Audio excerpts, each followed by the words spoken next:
Kisah Misteri Teman-Temanku by Teddy Senada, episode Membonceng Hantu. Cepi bekerja di Jakarta sebagai pesuruh di sebuah grup musik kenamaan di Indonesia. Dia yang menjaga sekretariat, membersihkan dan membereskan file-file dan segala tek-tek bengek perlengkapan sebuah grup band. Apabila anggota grup musik itu datang untuk meeting atau membuat lagu, Cepi lah yang sangat sibuk mengurus segala sesuatunya. Beli makanan, beli minuman, beli cemilan, sampai memijat penyanyi yang kecapean. Tapi Cepi jalankan dengan senang hati. Untuk memperlancar mobilitas Cepi, manajemen grup menyediakan motor bebek matic untuk dipakai Cepi ke sana kemari. Terkadang motor ini dipakai Cepi untuk pulang ke rumah keluarganya di Bogor. Meski sehari-harinya Cepi menginap di sekretariat sambil menjaga barang-barang. Sore itu, Cepi di sekretariat di belahan selatan Jakarta minta izin ke manajemen untuk meminjam motor pulang ke Bogor. Manajemen mengizinkan, asal besok Cepi harus kembali ke sekretariat di selatan Jakarta. Setelah maghrib, Cepi bersiap-siap mengeluarkan motornya dan menjalankan motornya ke arah pasar Minggu dengan terlebih dahulu mengisi penuh bensin motornya. Setelah keluar dari pom bensin, Cepi menjalankan motornya perlahan-lahan di sisi jalan dan menepi untuk membeli rokok di sebuah kios rokok. Motor diparkirkan di sebelah kios. Setelah Cepi membeli rokok sebungkus, dia membalikkan badannya menghadap motor yang diparkir. Di sebelah motor itu telah berdiri seorang pria parubaya yang rambutnya sudah beruban banyak. Meskipun rambutnya masih tebal, tapi uban putihnya seolah berkilau ditimpa lampu-lampu kendaraan. Disisir kaku ke belakang seperti menggunakan minyak rambut zaman dahulu. "Boleh saya ikut ke pasar Minggu?" tanya bapak-bapak itu. Cepi hanya mengangguk. Dia kaget karena tadi dia tidak melihat siapapun berdiri di sebelah motor itu. Bapak-bapak itu mengenakan kemeja bergaris-garis seperti orang kantoran. Celananya hitam dengan sepatu kulit mengkilat. Tetapi yang aneh, motif kemejanya berupa garis-garis horizontal. Garis-garisnya memanjang ke samping, dari kiri ke kanan. Lumrahnya, kemeja itu garisnya selalu vertikal, memanjang dari atas ke bawah. Tapi Cepi kurang mempedulikan hal itu. Cepi hanya ingat ciri-ciri dari bapak itu. Dengan segera Cepi menyodorkan helm cadangannya kepada bapak-bapak itu. "Ayo naik, Pak," seru Cepi setelah Cepi menstarter motornya.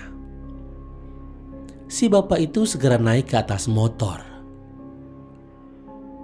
Cepi melihat bapak-bapak itu bergerak mendekat sambil mengenakan helmnya. Tapi Cepi tidak merasakan seperti ada orang yang naik di motornya. Sekali lagi Cepi bilang, "Udah naik, Pak?" Cepi bertanya. "Sudah," kata bapak itu. "Kok ringan amat?" guman Cepi. Cepi merasa heran. motor ini terasa ringan seolah tidak ada penumpang yang naik di belakangnya. Oleh karena itu, Cepi ingin bertanya kembali. Namun sekilas Cepi menengok ke belakang, bapak itu sudah ada di belakang Cepi, tanpa memegang pundak Cepi atau pinggang. Motor dijalankan dengan ringan. Sesekali, Cepi bertanya iseng kepada bapak yang menumpang. "Pulang kerja, Pak?" tanya Cepi. "Tidak," jawab si bapak datar. "Ini mau pulang ke rumah, Pak?" tanya Cepi. "Tidak," jawabannya sama datarnya. Cepi tidak meneruskan pertanyaannya. Daripada dijawab dengan membosankan, lebih baik Cepi diam saja. Cepi meneruskan tugasnya mengendarai motor metiknya perlahan-lahan. Ada suatu hal yang aneh terjadi saat Cepi menghentikan motornya di bilangan Kalibata karena lampu lalu lintas berwarna merah. Sebuah motor berisi 2 penumpang berhenti bersisian dengan motor metik Cepi. Pengendara motor yang di depan hanya melihat ke depan sambil melihat lampu lalu lintas. Namun yang dibonceng melirik ke sana, ke sini, ke kiri, ke kanan. Saat penumpang motor itu melirik ke arah Cepi dan melihat bapak-bapak penumpang motor Cepi, dia menjerit kaget. Dia berteriak pada temannya, "Jalan, jalan, jalan, cepat jalan, jalan, jalan." Si penumpang memukul-mukul badan pengemudi sambil teriak ketakutan. Si pengemudi tentu bingung, tapi dia turuti kemauan temannya. Motor itu dia gas dengan cepat dan melaju sambil oleng sana-sini karena kaget. Cepi bingung dengan pengemudi motor itu. Mengapa orang itu teriak ketakutan setelah melirik ke arahnya? Apalagi dia melirik ke arah bapak-bapak di belakang saya. Seperti ketakutan. Sambil menjalankan kembali motornya, Cepi melirik ke arah penumpang motornya. Cepi melihat hal yang wajar saja. Tidak ada yang perlu ditakutkan dari dirinya dan dari penumpang yang nebeng di motornya. Si bapak itu penumpang yang kalem di belakang Cepi. Sambil geleng-geleng kepala, Cepi mencoba kembali berkomunikasi dengan si bapak. "Ada apa yang mereka kok seperti kaget dan ketakutan melihat kita?" tanya Cepi. "Tidak tahu," bapak itu berkata, namun tetap datar.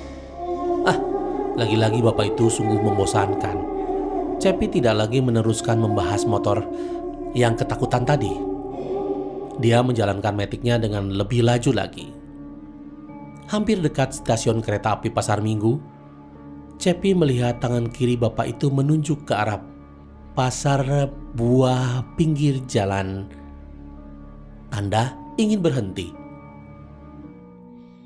Dengan perlahan, Cepi meminggirkan motor metiknya. "Di sini, Pak?" tanya Cepi. Tidak ada jawaban dari si bapak. "Di sini, Pak?" tanya lagi. Tidak ada jawaban lagi.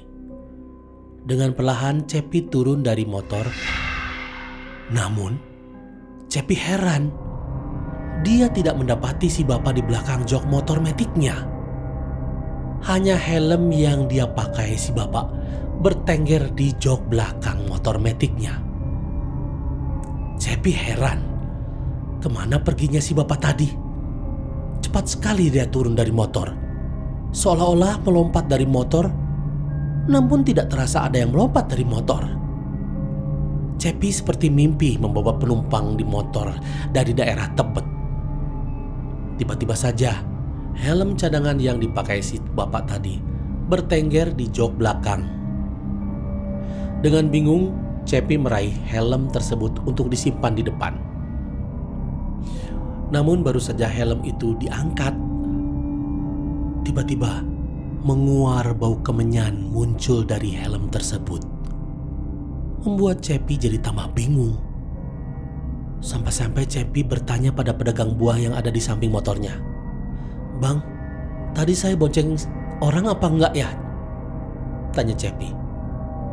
Si abah yang ditanya hanya melongo sambil geleng-geleng kepala. "Lalu, tadi saya membonceng siapa?"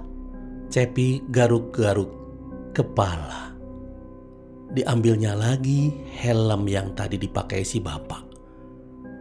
Tercium bau kemenyan dan bau amis darah.